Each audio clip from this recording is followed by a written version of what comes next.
Hey, what's up? The roof is on fire. What's up? Look, man, it's time for your weekly edition of Bandits Weekly Predictions. This is the predictions for week 6.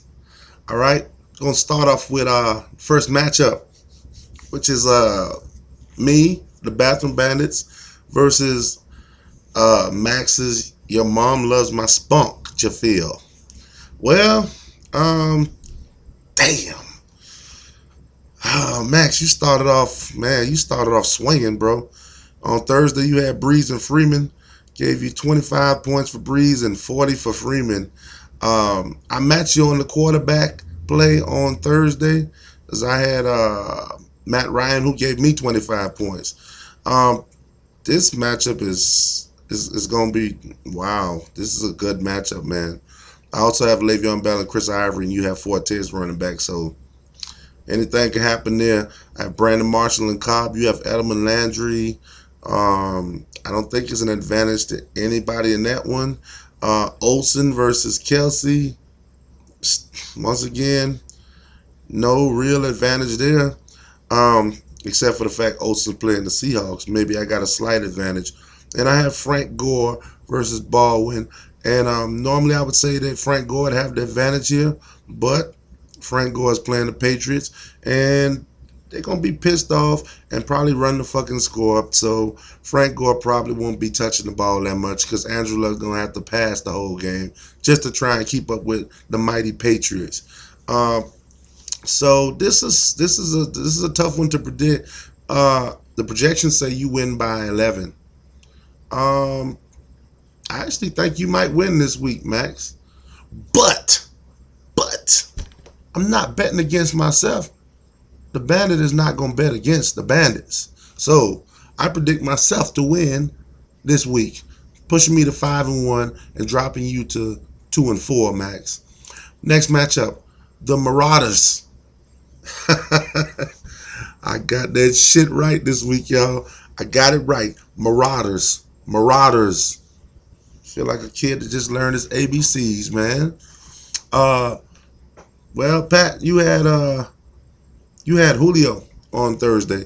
He gave you 17 points, 93 yards receiving, no touchdowns, but hey, 17 points is solid. Looking at the matchups, Cam Newton's going against Seattle. That's going to be a tough game for Cam, man.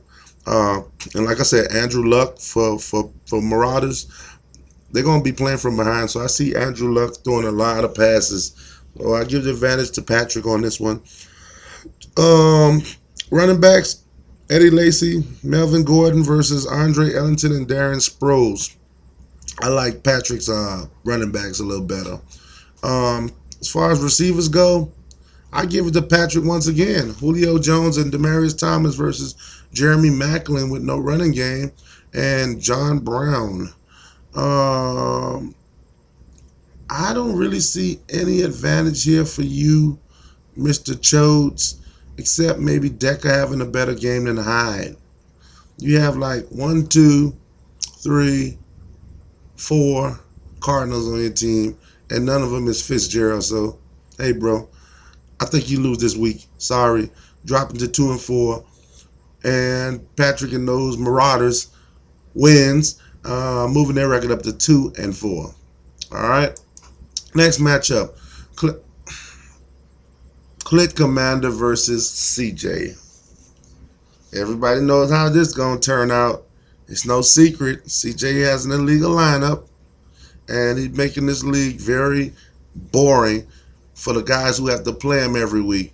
They have absolutely nothing to look forward to because the asshole won't even fix his lineup to at least make it competitive. Good job, CJ. Way to go, bro. Anyways, so Click Commander wins. There's no storyline here because he's going up against a guy who's gonna give him 0 points. So you could score those 7 points for the rest of the fucking week and you'll win. Moving on to the next one. By the way, that'll push you up to 3-3, and CJ will drop to 1-5. Next matchup, Chicken Nugget Boys. Chicken Nugget Boys. Chicken Nugget. Anyways, you playing Bronx Bombers, and Okay. Dude, I'm gonna make it real simple for you. Chicken Nuggets gonna win this. He'll move to 5-1. Bronx Bombers gonna drop to 2-4. I tell you why. Chicken Nuggets got Tom Brady. Psh, Tom Brady gonna have like 400 yards passing probably. You got Deion Lewis. This guy's gonna get at least 6 catches out the backfield and probably about 50 yards rushing. He also has Antonio Brown. I don't know how good Brown's gonna do up against Arizona and Pat Peterson, but Emmanuel Sanders should do good. And he has Baby Jesus and Gronkowski. So even though Willie Snead only gave him 10 points, this dude is another one with 5 Patriots, 5 guys from one team on his roster. But hey, when it's the Patriots, it's all right to have 5 guys. Anyways, yeah, Bronx Bombers, you don't have nobody to keep up with these dudes, man.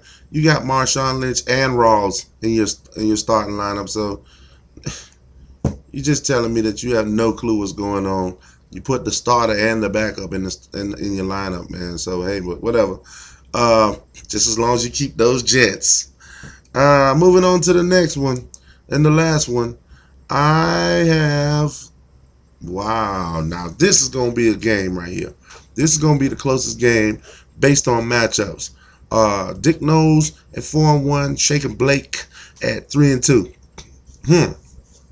Dick Knowles give the slight advantage to Rodgers in this one over Wilson for Shaking Blake. Shaking Blake had Mark Ingram score 2 touchdowns on Thursday. 2 touchdowns.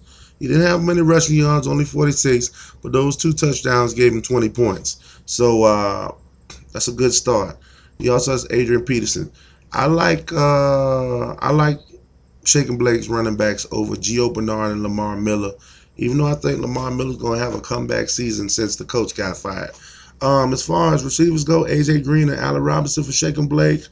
Odell Beckham, who's not all the way healed up.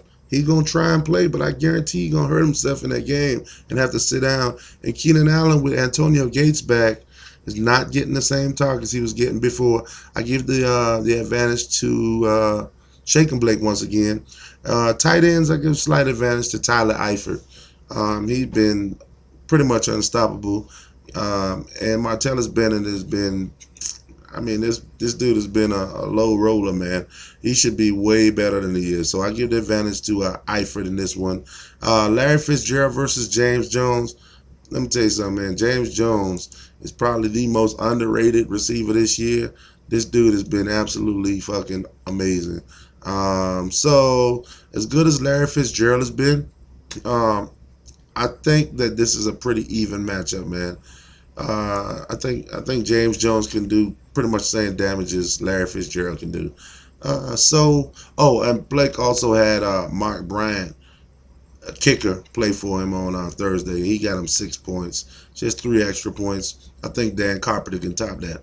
But all in all, what I see is Shaking Blake winning this one. I think it's going to be a close one, but I think he wins, moving his record up to 4-2, and Dick Knowles loses, dropping his record to 4-2. Hey guys, listen, I might be right, I might be wrong, but those are just my opinions based on the lineups. I'll come back at y'all on Wednesday with the weekly recap, and I'll let y'all know how my predictions turned out. Until then, remember, Bandits, run this bitch.